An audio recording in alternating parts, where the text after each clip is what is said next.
बिस्मिल्लाहिर्रहमानिर्रहीम। अस्सलाम वालेकुम नादरीन, आप यूट्यूब चैनल देख रहे हैं। मैं इमरान खान हूँ। नादरीन, अमेरिका ने बहुत दफ़ा डेडलाइन जारी की है ईरान के लिए। अब इस मरतबा जो खबरें आ रही हैं उनके मुताबिक एक डेडलाइन ईरान ने जारी की है, और ये पहली मरतबा ऐसा हुआ कि ईरान ने भी अमेरिका को डेडलाइन दी है कि ये मामला हल किए जाएँ। लेकिन ये चीज़ें पाकिस्तान के ज़रिए से गई हैं। पब्लिकली ईरान ने धमकी नहीं लगाई या पब्लिकली ऐसी कोई बात नहीं की कि इस तारीख तक डेडलाइन है, अगर अमेरिका ने हमारी ये वाली बातें तस्लीम ना की तो फिर उसके रद्दमल आएगा। देखें, अमेरिका ये चाह रहा है कि अभी 2-1 माह ये मुज़ाकरात ताअत्तुल का शिकार हो जाएं। इसमें अमेरिका को मौका मिल जाएगा दुनिया की सपोर्ट हासिल करने का। उसके अलावा वो ईरान को मज़ीद कमज़ोर करने में कामयाब हो जाएगा अपनी नाकाबंदी के ज़रिए से, क्योंकि ईरान को हर हाल में अपना तेल रिफाइनरी से या अपने तेल के कुओं से तेल निकाल के उनको उसकी तरसील जारी रखनी है। अगर ये तरसील रुक जाती है तो इसमें ईरान का काफ़ी नुकसान हो सकता है और ईरान के ऊपर दबाव लगातार बढ़ता जाएगा। इसमें ईरान ने जो एक स्टेटमेंट दिया है, ईरानी सदर हैं, ईरानी सदर ने कहा कि अब ट्रंप के पास सिर्फ 2 रास्ते बचे हैं, यानी अमेरिका 2 ऑप्शन इस्तेमाल कर सकता है। इसके अलावा उनके पास कोई और ऑप्शन नहीं है। बड़ी महदूद ऑप्शंस हैं अमेरिका के पास। तो दो में से एक रास्ते का उन्हें इंतखाब करना पड़ेगा, या तो एक नामुमकिन फौजी ऑपरेशन या फिर ईरान के साथ एक ख़राब मुआहदा, यानी एक ऐसा मुआहदा जो अमेरिका को ज़्यादा पसंद नहीं होगा, या फिर एक खौफनाक फौजी ऑपरेशन करना पड़ेगा जिसके कुछ भी नतायज हो सकते हैं। लेकिन दो ही चीज़ें हैं ना। अमेरिका ने अभी जो हाल ही में ट्रंप ने ब्रीफिंग ली है सेंटकॉम कमांडर से, और उसके बाद सेंटकॉम कमांडर ने इसराइल से भी रब्ता किया, उसके बाद खलीजी खत्ते में भी वो पहुंच गए हैं।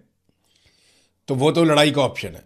लड़ाई के ऑप्शन में अब ईरान के हाथ तो नहीं बांधे जा सकते। आज़ाद ज़राए के मुताबिक ईरान के पास अब भी उनके आधे के करीब असासे मौजूद हैं जिनको वो चला सकते हैं या जिन हथियारों को वो इस्तेमाल कर सकते हैं। और दूसरी खबर यह है कि अमेरिका ने अपनी कुव्वत को कई गुना बढ़ा दिया है मिडल ईस्ट में, यानी इनका भी हमला शदीद होगा। लेकिन हमें एक बात याद रखनी पड़ेगी कि जितनी ज़्यादा अमेरिका की एग्जिस्टेंस होगी मिडल ईस्ट में, उतने ज़्यादा टारगेट्स भी होंगे ईरान के पास। आप जितनी ज़्यादा तादाद में फ़ौजी रखते हैं उतने ही ज़्यादा आपके फ़ौजी मारे जाने की तवक्कुआत बढ़ती हैं, इम्कानात बढ़ते हैं।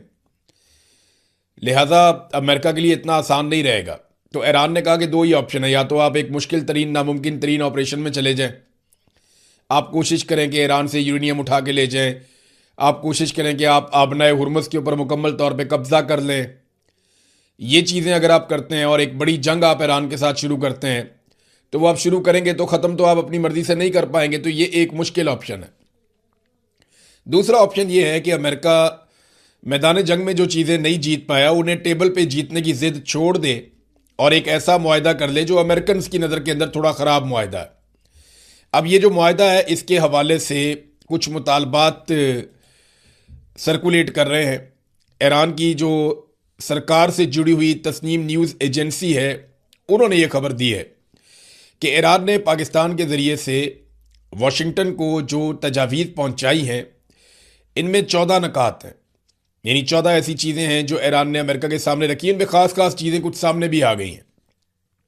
यानी एक तो ये है कि दोबारा हमले से दूर रहने की ज़मानत देनी पड़ेगी, ईरान के गिरदो नवाज से अमरीकी फ़ौजियों का इनखला, बहरी नाकाबंदी का खात्मा, ईरान के मुंजमद असासों की बहाली, जंग की वजह से होने वाले नुकसान के हर्जाने की अदायगी, ईरान पर हर किस्म की पाबंदियों का खात्मा, लबनान समेत तमाम महाजों पर जंग का इख्तिताम और आबनाए हुर्मुज़ के लिए एक नया तरीक़ाकार।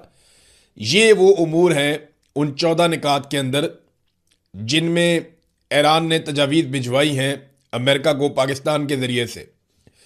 तो ये वो चीज़ें जो पहले दिन से ईरान कह रहा है। इसका मतलब है कि ईरान अपने मौक़िफ़ से पीछे नहीं हटा। जहाँ तक मामला है यूरेनियम की और ईरान के एटमी सलाहियत बनने का, यानी ईरान की एटमी धमाका या एटमी तजर्बा ना कर ले, उसके बाद एक मुसीबत पड़ जाएगी इसराइल को और अमेरिका को। तो उससे बचने के लिए ईरान ने कहा जी कि आप हमारे साथ मुज़ाकरात कर लें, मामला लंबा लेकर चलना है, लंबा लेकर चलें। कुछ गारंटीज मांगी जाती हैं 20 साल के लिए, कुछ 10 साल के लिए, कुछ 15 साल के लिए, कोई 5 साल की बात करता है कि ये मुआहदा किया जा सकता है। अब अमेरिका को ना ये सारी चीज़ें वारा नहीं खाती। यानी ये तो वो सारा कुछ है जो आयतुल्लाह अली खामनाई की जिंदगी में भी हासिल किया जा सकता था। देखें ना, आपने हुर्मुज़ पे ईरान का कंट्रोल नहीं था, ईरान बातचीत के लिए तैयार था और अमेरिका के साथ ईरान के मुज़ाकरात चल रहे थे, आलमी सहूलतकार भी बीच में मौजूद थे, तो चीज़ें तो नॉर्मल हो रही थी। और अब आपने हुर्मुज़ पे कंट्रोल करके उसका तरीक़ाकार बदलवा कर अमेरिका ने हासिल क्या किया? अगर वही सारी चीज़ें हासिल करनी है तो ईरान इस लड़ाई में 4-5 कदम आगे चला गया। पहले जहां पे ईरान खड़ा था और अमेरिका खड़ा था, ईरान एक कदम पीछे हटने के लिए तैयार था। अब ईरान 4-5 कदम आगे चला गया है। अब अगर वो पीछे हटता भी है तो माजी की पोजीशन से तो आगे ही रहेगा। ये है अमेरिका के लिए प्रॉब्लम। और अमेरिका में बड़ा मसला यह है कि वहां के लोगों का दिमाग काम करता है, बिला वजह सुपर पावर तो नहीं बने। वहां के लोग जो है वो शऊर वाले लोग हैं, तो उनका मीडिया भी आज़ाद है। जब वो इसके ऊपर एनालिसिस करेंगे तो डोनाल्ड ट्रंप को धोकर रख देंगे कि तुमने 2 महीने लड़ाई की, हासिल क्या किया, अमेरिकन को मिला क्या, दुनिया को क्या मिला इस लड़ाई में। और नेतन्याहू के लिए लड़ाई करके इसराइल, अब यही प्रॉब्लम नेतन्याहू के साथ आएगा। नेतन्याहू अपनी शर्मिंदगी मिटाने के लिए फटाफट लबनान पे चढ़ दौड़े हैं कि हमारी लड़ाई तो यहां पे चल रही है। अब वो तो लड़ाई को कंटिन्यू रख सकता है, अमेरिका कहां पे लड़ेगा? तो डोनाल्ड ट्रंप ने दूसरा रास्ता निकाला हुआ है कि वापसी पे क्यूबा पे कब्जा कर लूंगा मैं, और उसके बाद ग्रीनलैंड की तरफ मैं जाऊंगा। लेकिन इससे अमेरिका के इत्तेहादी दूर होते चले जाएंगे, अमेरिका कमजोर होगा इन चीजों से। चीन ने वादे तौर पे अमेरिकी पाबंदियों को मुस्तरद कर दिया। बड़ा क्लियर स्टेटमेंट आया चाइना का। अमेरिका ने पाबंदियां लगाई थी कि ईरान से तेल लेने पर बहुत सारी चीनी कंपनियां, उनके ऊपर अमेरिका ने कहा जी हमारी तरफ से पाबंदियां हैं, ये काम नहीं करेंगी, इनके साथ कोई काम नहीं करेगा, हम जनाब ये कर देंगे वो कर देंगे। उन्होंने बहुत सख्त अहकाम जारी किए थे। अब इस पे चाइना ने वादे तौर पे अमेरिकी पाबंदियों को मुस्तरद करते हुए अपने मुल्क में अहकाम जारी कर दिए हैं कि ये कंपनियां और जहाज रूटीन के मुताबिक अपना काम करेंगे, इनके साथ ताउन बिल्कुल कोई बंद नहीं करेगा। ये पाबंदियां गैर कानूनी और अपने दायरे इख्तियार से तजावज़ हैं जो अमेरिका ने किया। चीन ईरान से अपनी तेल की तिजारत पर कायम रहेगा और अमेरिकी दबाव को कबूल नहीं करेगा। यह नाज़रीन एक बड़ा झटका है अमेरिका को, यानी तजारती जंग शुरू हो चुकी है। ये तो बड़े अरसे से चल रही है, लेकिन इस रीजन में अब तेल की कीमतें बढ़ने के बाद, आपने हुर्मुज़ की बंदिश के बाद, या मिडिल ईस्ट में एक जंग छेड़ने के बाद तजारती जंग चाइना और अमेरिका के बीच में शुरू हो चुकी है। ये चाइना के सर्वाइवल का मामला है।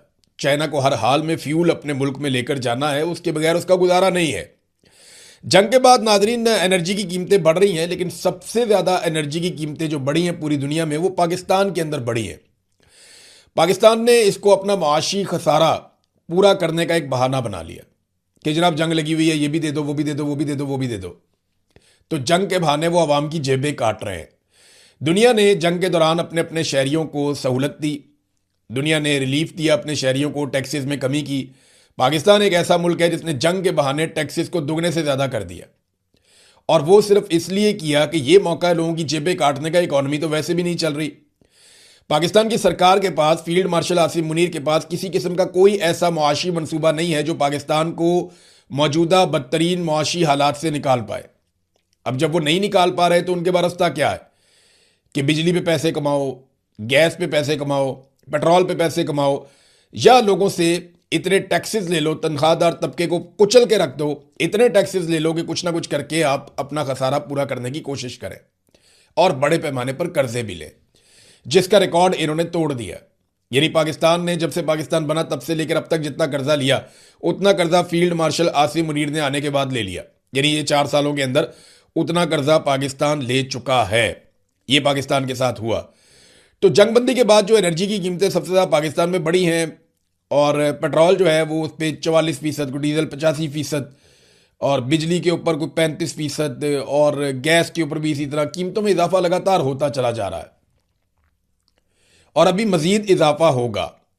अभी ये जो जुम्मा आने वाला है, ये जो नेक्स्ट अब जुम्मा आएगा, आज क्योंकि संडे है तो जुम्मे वाले दिन क्या होगा, अवाम पर मजीद लेवी थोपने का इम्कान है कि अवाम को मजीद लेवी अदा करनी पड़ेगी। देखिए, IMF का पाकिस्तान पे बड़ा बोझ है। वो कहते जी पैसे कमाओ, पाकिस्तान पैसे कमा नहीं पा रहा। वो कहते जी खसारा पूरा करो, इसके लिए यहां टैक्स लगाओ, वहां टैक्स लगाओ, वहां टैक्स लगाओ। पाकिस्तान की गवर्नमेंट जो भी IMF कहता है वो करती है, और करने पर मजबूर है। वजह यह है कि इनके पास किसी किस्म का कोई माशी प्लान नहीं है, इन हालात से निकलने का कोई रास्ता नहीं है। लिहाजा इन्हें आईएमएफ की हर बात माननी पड़ेगी। अपने तरक्याती मंसूबे बंद कर दो, हम कर देते हैं। डैम बनाना बंद कर दो, हम बंद कर देते हैं। फलाने फलाने प्रोजेक्ट सड़कों के वो भी बंद कर दो, हम बंद कर देते हैं। बड़े बड़े यूनिवर्सिटीज अस्पताल ये बनाना बंद कर दो, हम बंद कर देते हैं। हम इसलिए बंद करते हैं कि हमारे पास पैसा नहीं है और आईएमएफ को पता है कि ये पैसा लगाएंगे तो वापस कहां से करेंगे। हाँ, जो चीजें हम बंद नहीं करते वो कौन सी चीजें हैं? हम अय्याशी बंद नहीं करते, बड़ी बड़ी गाड़ियां, बड़े बड़े जहाज, ये चीजें खरीदना हम बंद नहीं करते। कमरुज़्ज़मान कायरा साहब ने एक स्टेटमेंट दिया, ये स्टेटमेंट मैं आपको जरूर सुनाना चाहूंगा। उन्होंने कहा अगर हुकूमत ने पेट्रोलियम लेवी बढ़ाई है, टैक्स बढ़ाकर कीमतों में 60% इजाफा किया है, तो क्या यह पैसा किसी इंडिविजुअल की जेब में गया, किसी एक आदमी की जेब में गया या कौमी खजाने में गया? अगर कौमी खजाने में गया तो वो कौम के ही काम आ रहा है। ये एक अजीब बात बताई कमरुज़्ज़मान कायरा साहब ने कि कौमी खजाने में जाने वाला पैसा कौम के काम आता है। कायरा साहब, कौमी खजाने में जो पैसा जाता है उससे लग्जरी जहाज लिए जाते हैं। कौमी खजाने में जो पैसा जाता है उससे हुक्मरान अय्याशी करते हैं। कौमी खजाने में जो पैसा जाता है उसको अल्ले तलल्लों के लिए इस्तेमाल किया जाता है। कौमी खजाने में जो पैसा जाता है उसमें एमएनएस को स्कीम्स दी जाती हैं जिनमें सब लोग कमीशन खाते हैं। कौमी खजाने में अगर पैसा जमा करना है तो लोगों का सारा को निचोड़ के ला के आप कौमी खजाने में जमा कर लें। आम आदमी को उसमें क्या मिलता है? ना पाकिस्तान में आम आदमी को तहफ़्फ़ुज़ मिलता है, ना तालीम मिलती है, ना सेहत मिलती है, ना आम आदमी को पाकिस्तान में बुनियादी ज़रूरियात ज़िंदगी मिलती हैं। तो कौमी खजाना अगर भर रहा है या आप पैसा कौमी खजाने में लेकर जा रहे हैं तो पाकिस्तान में गुर्बत में इजाफा क्यों होता चला जा रहा है? 44.7% पाकिस्तानी डेटा के मुताबिक गुर्बत की लकीर से नीचे जिंदगी गुजार रहे हैं और आप जेबें काट कर कौमी खजाने में पैसा इकट्ठा कर रहे हैं। तो ये जो कौमी खजाने में पैसा जाता है, कायरा साहब को लगता है कि ये कौम के काम आ रहा है। नहीं, ये उन लीडरों के काम आ रहा है जो कौम पर पाकिस्तान की मिलिट्री एस्टेब्लिशमेंट ने मुसल्लत कर दिए हैं। आज सहाफत का आलमी दिन है नादरीन। जिन ममालिक में सहाफत के बदतरीन हालात हैं ना, उनमें से एक पाकिस्तान भी है। और जो वर्ल्ड डाटा है उसको अगर आप निकाल के पढ़ें तो आपको हैरत होगी कि दुनिया के बहुत सारे ममालिक जो पाकिस्तान से पीछे होने चाहिए वो पाकिस्तान से बेहतर हालत में हैं सहाफत के नुक्ता नज़र से। सहाफ़ियों को नौकरियों से निकालना, उनके ऊपर मुकदमात बनाना, उन्हें गिरफ्तार करना, उन पर तशद्दुद करना, उन्हें कत्ल करना, उन्हें लापता करना, उन्हें दबाव में डाले रखना, उन्हें धमकियां देना, उन्हें हरासा करना पाकिस्तान में एक मामूल की चीज़ बन चुकी है। मिलिट्री एस्टेब्लिशमेंट के किसी जूनियर ऑफिसर का फोन आता है और वो अपने से कई गुना ज्यादा पढ़े लिखे सहाफ़ी को जो डेस्क पे बैठा हुआ है उसको झाड़ पिला देता है। मीडिया मालिकान जो हैं वो बेचारे तंग हैं। एक मीडिया चैनल के मालिक ने मुझे कहा कि हमने ये काम इज्जत के लिए किया था। तो इमरान साहब, इसमें तो इज्जत ही कोई नहीं है। मेरा तो दिल करता है कि मैं बेच बाच के छोड़ दूं ये काम। इसमें तो हम ये सोचते थे कि ये इज्जत वाला काम है, लेकिन ये तो बहुत बेइज्जत करते हैं। 2 टके का ऑफिसर उठता है, उठ के गालियां देता है और बदतमीजी करता है। तो ये अब इस तरह का ये बेहूदगी एक रूटीन बन गई है। बंदूक के जोर के ऊपर सारी चीज़ों को चलाया जाता है। नाज़रीन, वज़ीर आज़म के बेटे की कमाइयां मैं आपके सामने रखता हूं। देखें, एक तो ये कहते हैं जी इन्हें कौम का बड़ा दर्द है, दिल पे पत्थर रखा हुआ है, इसलिए हमें कीमत बढ़ानी पड़ती है। कभी ये कहानी सुनाते हैं, कभी वो कहानी सुनाते हैं। जरा आप ये देखें ना कि वज़ीर आज़म के बेटे का कितनी उसकी दिहाड़ी लगी है। ये जब नवाज शरीफ और शहबाज शरीफ इक़्तिदार में आए ना तो 6 अरब रुपए का प्रोजेक्ट लगाया था चन्योर पावर प्लांट। नवाज शरीफ और शहबाज शरीफ इक़्तिदार में, शहबाज शरीफ के बेटे का प्रोजेक्ट है, 6 अरब रुपए का प्रोजेक्ट लगाया चन्योर पावर प्लांट। और सिर्फ कैपेसिटी पेमेंट की मद में अब तक शहबाज शरीफ का बेटा 7 अरब रुपए से ज्यादा गुज़िश्ता 6 सालों में ले गया है। यानी आप अंदाजा करें कि 7.5 अरब रुपया ये ले गया 6 सालों में। जितने का इसने प्रोजेक्ट बनाया था उससे ज्यादा पैसा ये 6 सालों में कमाकर ले गया। और ये पैसा पता किस चीज का? इसके बदले में इसने कौम को कुछ नहीं बेचा। ये कैपेसिटी पेमेंट का पैसा है। यानी जो बिजली नहीं बनाई इसने उसका पैसा लिया है। तो ये कैसे कौम के वफादार हो सकते हैं? क्या वजीर आजम अपने बेटे को नहीं कह सकता कि बेटा जो बिजली बनाई नहीं है कौम पे क्यों बोझ डालते हो? उस बिजली का पैसा कौम से क्यों लेते हो जो बिजली तुमने बनाई नहीं है? भाई, मुल्क के दुश्मन तो मुल्क से कैपेसिटी पेमेंट ले सकते हैं। क्या मुल्क का वजीर आजम भी कौम से कैपेसिटी पेमेंट ले सकता है कि जो बिजली मैंने नहीं पैदा की, जो मैंने कौम को नहीं बेची, उसके पैसे मैंने लेने हैं इसलिए क्योंकि मैं इस गंदे कारोबार का एक और हिस्सा हूं। तो ये आईपीपी नवाज शरीफ ने, जरदारी ने कौम को बांध के रख दिया। मुशर्रफ दौर में भी हुई, लेकिन दरअसल दो बड़े मुजरिम यही हैं, पीपल्स पार्टी और पीएमएल-एन।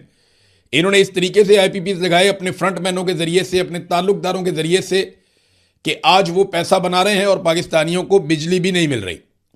और मुआहदा चेक करें आप इनका कितना लंबा है। ये सज्जाद मुस्तफ़ा बाजवा साहब हैं, जर्नलिस्ट।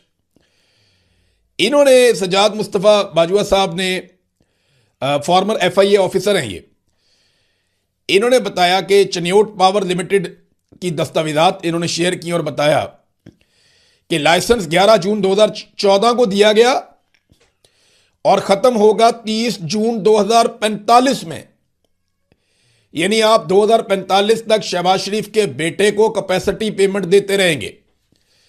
यह है जनाब पाकिस्तान में सूरत हाल, मतलब कि 31 साल तक के लिए। नाज़रीन, अबसार आलम साहब ने जो बम फोड़ा है उसके बहुत फायदे हो रहे हैं पाकिस्तान को, क्योंकि कुछ चीज़ों में क्लैरिटी आ रही है। हम ये बात करते थे, वो कहते थे ये तो है ही हुकूमत के दुश्मन। हम वो बात करते थे तो वो कहते थे क्योंकि आईएसआई ने इमरान रियाज को अगवा किया था इसलिए ये गुस्सा उतार रहा है, या फील्ड मार्शल आसिम मुनीर ने इमरान खान को अगवा करवाया था इसलिए ये गुस्से में है। तो अबसार आलम तो क्योंकि नवाज शरीफ का अपना आदमी है, घर का आदमी है, इस वक्त हुकूमत में है, इससे पहले वो पैमरा का चेयरमैन भी रहा, तो वो इस हुकूमत के खिलाफ क्यों बोलेगा। अबसार आलम ने कुछ चीज़ें बड़ी क्लियर कर दी हैं जो बातें हम बड़े अरसे से कह रहे हैं। इख्तियारात का नाजायज इस्तेमाल हो रहा है, बिल्कुल हो रहा है, अब यह साबित हो गया। रेंजर्स को भी इस्तेमाल किया जाता है, गलत तरीके से इस्तेमाल किया जाता है, यह भी साबित हो गया। अदलिया पे कंट्रोल किया गया है और अदलिया को पैगाम भिजवा कर उससे फैसले करवाए जाते हैं, यह भी साबित हो गया। फील्ड मार्शल की पाकिस्तान के फैसलों में मुदाखलत होती है और वो लगातार अदलिया को धमकाने के लिए या अपने काम निकलवाने के लिए बंदों को इस्तेमाल करते हैं, अदलिया को भी इस्तेमाल करते हैं, यह भी साबित हो गया। पाकिस्तान से मनी लॉन्ड्रिंग हो रही है और पाकिस्तान का वजीर दाखिला भी मुलव्वस है, यह भी साबित हो गया। अब ये अबसार आलम ने कहा है ना, तो अब साबित अबसार आलम नहीं करना है, ले जाओ अबसार आलम को अदालत में या लगा दो पीका उसके ऊपर। तो मनी लॉन्ड्रिंग भी हो रही है। सिंध से जनाब जहाज जा रहे हैं, धड़ाधड़ मनी लॉन्ड्रिंग का पैसा लेकर डॉलर पाकिस्तान से बाहर जा रहा है और काला धन सफेद हो रहा है। और ये मोहसिन नकवी पे इल्जाम लगाया कि उसकी बीवी ने बताया ही नहीं कि उसके पास एक फ्लैट था। जब मोहसिन नकवी ने अपने कागजात जमा करवाए ना, तो उसमें भी नहीं बताया हुआ था। कुछ जर्नलिस्ट हैं, उनका यह दावा है कि अगर मोहसिन नकवी को इस मामले में सवाल किया जाए तो वो फंस जाएंगे और नाअहल हो जाएंगे। वजह यह है कि उन्होंने अपने एसेट छुपाए, जैसा कि बहुत और केसेस भी आपके सामने आ चुके हैं जहां पे लोगों ने एसेट छुपाए और उसके बाद उनको नतीजा भुगतना पड़ा। नाज़रीन, पाकिस्तान में एक्सपोर्ट्स के हवाले से मैं एक डाटा आपके सामने रखना चाहता हूं। जाते जाते मैंने एक पोस्ट पढ़ी और फिर मैंने उसको कंफर्म करने के लिए उस पर रिसर्च की, तो बिल्कुल वो डाटा ठीक है। और डाटा ये बताता है कि जब पीपल्स पार्टी का दौरे हुकूमत था तो उस वक्त पाकिस्तान में जो एक्सपोर्ट्स थी वो 31.50 अरब डॉलर थी, यानी 31 अरब 50 करोड़ डॉलर की एक्सपोर्ट्स थी, जरदारी साहब जो छोड़कर गए थे। और 2018 में जब नवाज शरीफ की हुकूमत खत्म हुई तो 1.5 अरब डॉलर कम हो गई थी एक्सपोर्ट्स। नवाज शरीफ के दौर में एक्सपोर्ट्स गिरी, पाकिस्तान की पैदावार कम हुई, एक्सपोर्ट्स कम हुई। हालांकि ये कहते हैं हमने बड़े झंडे गाड़ दिए थे 2013 से 18 तक, तो 30.50 अरब डॉलर पे कम करके ये छोड़कर गए। फिर इमरान खान साहब का दौर आ गया। कोरोना का जो एक साल था उसमें एक्सपोर्ट्स नीचे गई, लेकिन उसके बावजूद इमरान खान साहब के दौर में इतना काम हुआ कि उन्होंने 30.50 अरब डॉलर से जहां पे छोड़कर गया था नवाज शरीफ या नून लीग की हुकूमत, उसको 39 अरब डॉलर तक पहुंचा दिया। यानी काफी इजाफा किया एक्सपोर्ट्स के अंदर। लगभग आप समझ लें कि 25% के करीब इजाफा किया इमरान खान ने अपने दौर में। और इमरान खान का दौर खत्म हो गया तो आपको पता है अब एक्सपोर्ट्स कहां पे पहुंच गई हैं? 32 अरब डॉलर पे। एक मरतबा फिर इन्होंने 7 अरब डॉलर सालाना की कमी कर दी है। ये नाजरीन इन्होंने पाकिस्तान के साथ किया और ये सारा डाटा अवेलेबल है, मौजूद है। लेकिन फील्ड मार्शल बजिद हैं कि यहीं से पाकिस्तान ऊंची उड़ान की तरफ जाएगा।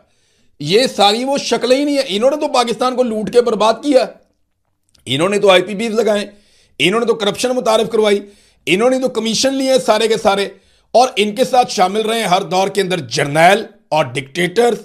ये सारा सेटअप मिलकर पाकिस्तान को आगे लेकर जाएगा? सवाल ही पैदा नहीं होता। पाकिस्तान आगे तब जाएगा जब अवामी मुंतखब हुकूमत आकर अवामी मुफाद में फैसले करेगी। अब तक के लिए इतना ही। अपना ख्याल रखिएगा, अपने इस चैनल का भी। अल्लाह हाफिज।